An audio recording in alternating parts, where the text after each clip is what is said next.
میرا نام کلیم اٹوال ہے۔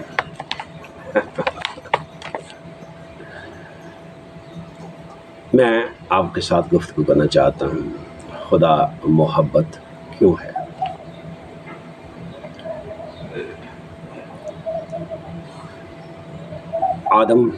جب خدا نے آدم کو پیدا کیا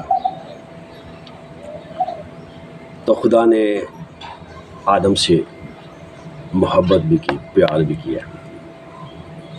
خدا آدم کو باغ عدن میں ملنے کے لیے اس کے پاس آتا، ان کے ساتھ رفاقت رکھتا۔ لیکن جب آدم نے گناہ کیا تو جب خدا اس کی ملاقات کے لیے آیا تو اس نے کہا، آدم تو کہاں ہے؟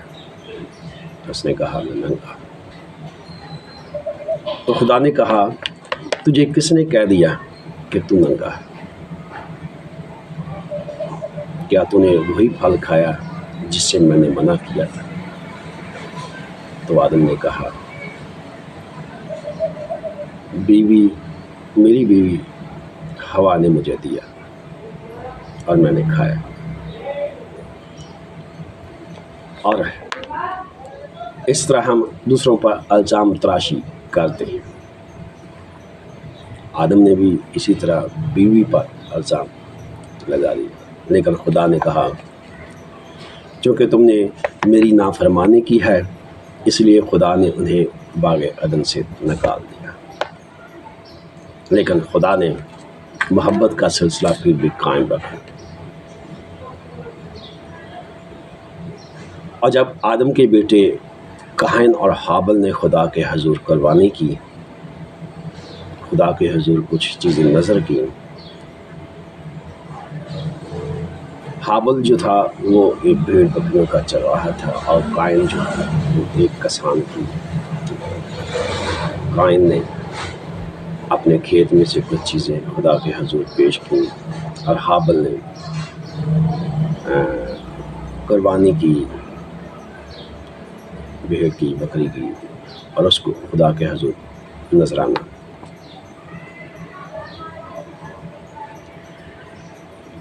اور اس طرح خدا نے حابل کی قربانی کو قبول کر لیا، لیکن قائن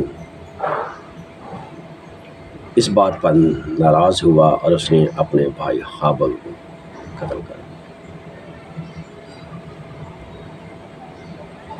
لیکن تو بھی خدا نے ان چیزوں کو نظر انداز کیا اور آدم کی نسل کو محفوظ رکھا۔ آدم کے اور بھی بہت سے بیٹے ہوئے جن کے باعث دنیا میں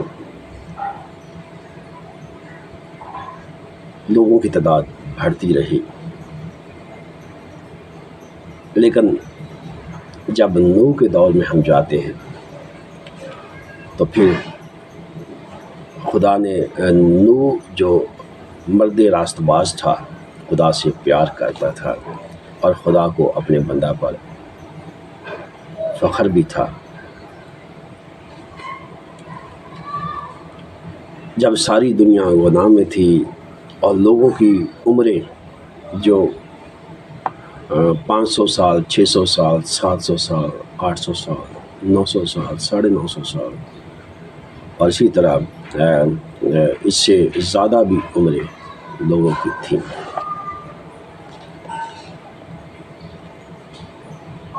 اور خدا اس بات سے ناراض ہوا کہ انسان کی بدی بڑھتی گئی اور خدا سے وابستگی اور خدا سے دوستی کم ہوتی گئی۔ اور خدا نے ان چیزوں کو جب محسوس کیا تو اس نے یہ ارادہ کر لیا کہ میں اس دنیا کو تباہ کر دوں۔ لیکن خدا نے محبت کا سلسلہ آدم کے ساتھ، آدم کی اولاد کے ساتھ قائم رکھا۔ اس نے نوح اور راست باز کو بچا لیا اور اس کے بیٹے سیم، حام اور یافت کو بھی محفوظ رکھا۔ اس طرح سے خدا نے اس نوح کے طوفان میں 8 جانوں کو محفوظ رکھا۔ ان میں سیت، حام اور یافت کی بیویاں تھیں، اور اسی طرح سے نوح اور نوح کی بیوی بھی اس میں شامل تھی۔ یہ 8 جانیں خدا نے محفوظ کی اور ان کو پھر برکت دی اور بڑھایا. اور خدا نے اس دور میں بادل میں ایک قوس قزح کی صورت میں قوس قزح قائم کی اور یہ عہد کیا نوح کے ساتھ کہ میں دنیا کو پانی کے ساتھ دوبارہ غرق نہیں کروں. اور خدا کا یہ عہد جو ہے وہ نوح کے ساتھ ہے اور نوح کے بعد اس دنیا کے ساتھ بھی ہے کہ وہ خدا پانی کے ساتھ اس دنیا کو اب غرق نہیں کرے گا. اور پھر خدا نے ایک اور کام کیا کہ انسان کی عمر جو بہت لمبی تھی اسے کم کر دیا اور انسان کی عمر کو 120 سال تک کر دیا.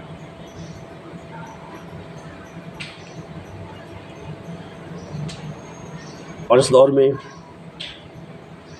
ایک ہی بولی جاتی تھی، زبانوں میں اختلاف نہیں تھا. اور لوگوں نے جب اس بات کو دیکھا کہ ہم بہت کچھ کر سکتے ہیں تو انہوں نے اپنا نام کو دنیا میں قائم کرنے کے لیے کہ ہمارا دنیا میں نام ہو، لوگ ہمیں یاد رکھیں اور زمین پر ہم تتر بتر نہ ہو جائیں، بکھر نہ جائیں، اس لیے انہوں نے ایک برج بنانے کا منصوبہ بنایا.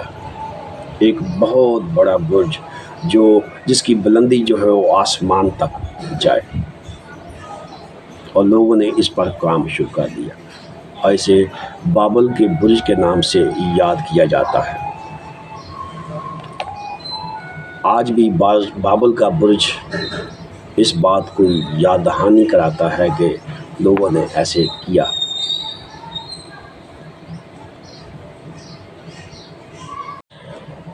ابراہیم کو خدا نے آواز دی اور ابراہیم نے خدا کی آواز کو سنا. اور جب اس نے خدا کی آواز کو سنا تو اس نے خدا کے حضور میں ایک قربانی گزرانی جس میں 3 برس کی ایک بچیا، 3 برس کی ایک بکری اور 3 برس کا ایک مینڈا اور ایک کمری اور ایک کبوتر کا بچہ شامل ہے.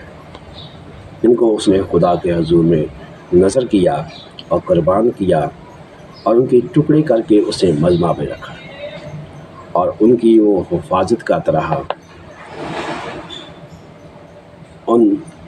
اس قربانی کی، اس مذبح کی.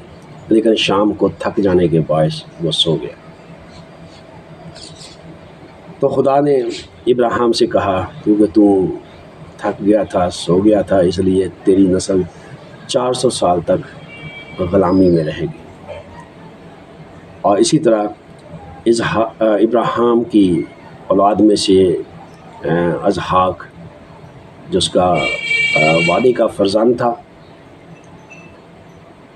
اس میں سے عیساؤ اور یعقوب پیدا ہوتے ہیں. اور یعقوب کو خدا نے اسرائیل کہا اور اسرائیل کے بیٹے 12 بیٹے تھے جن میں یوسف اور بنیامین بھی شامل تھے. یوسف جب دوسرے درجے کا حاکم ہوا، مصر میں دوسرے درجے کا حاکم بن گیا فرعون کے بعد، تو جب یوسف جو ہے وفات پا جاتا ہے تو اس کے بعد جو اسرائیل ہے وہ مصر میں غلامی کی صورت میں چلا جاتا ہے. اور اس طرح یہ غلامی کا سلسلہ 400 سال تک چلتا رہا. اور پھر موسیٰ کے ذریعہ سے خدا نے وہاں سے اسے نکالا اور یشوع اور کالب بھی موسیٰ کے ساتھ تھے اور ان لوگوں نے مل کر اس مشن کو مکمل کیا. اور اس کے بعد پھر داؤد بادشاہ بنا، سلیمان بادشاہ ہوا اسرائیل کا. اور اس طرح سے خدا نے محبت کا یہ سلسلہ اپنے تعلق کا سلسلہ بنی اسرائیل کے ساتھ قائم رکھا. اور پھر محبت کا یہ سلسلہ خدا نے یسایہ نبی کے ذریعہ سے مسیح کی پیدائش سے 750 سال پہلے دنیا کو بتایا، اور اس نے کہا دیکھو ایک کنواری حاملہ ہوگی، مسیح کی پیدائش کے بارے میں خوشخبری دی، اور پھر نہ صرف مسیح کی پیدائش کے بارے میں خوشخبری دی یسایہ نبی نے، بلکہ مسیح کی قربانی کے بارے میں، مسیح کے قربان ہونے کے، صلیب پر قربان ہونے کے متعلق اس نے پیشن گوئی کی، مسیح کے کاموں کے متعلق اس نے پیشن گوئی کی، مسیح کی فتح مندی کے، مسیح کے صلیب پر مر جانے کے بعد زندہ ہونے کے بارے میں خوشخبری دی، اور مسیح کا پیغام جو محبت کا تھا اس کے بارے میں اس نے خوشخبری دی۔ اس لیے مسیح نے کہا خدا محبت ہے، اور اس نے کہا اپنے دشمنوں سے محبت رکھو اور اپنے ستانے والوں کے لیے دعا کرو۔ اس لیے ہمیں محبت کے اس فلسفہ کو جو خدا انسان سے کرتا ہے، ہمیں اس کو سمجھنے اور جاننے کی ضرورت ہے، تاکہ محبت کا تعلق جو خدا میں ہے وہ ہماری زندگیوں میں قائم رہے۔ God bless you all.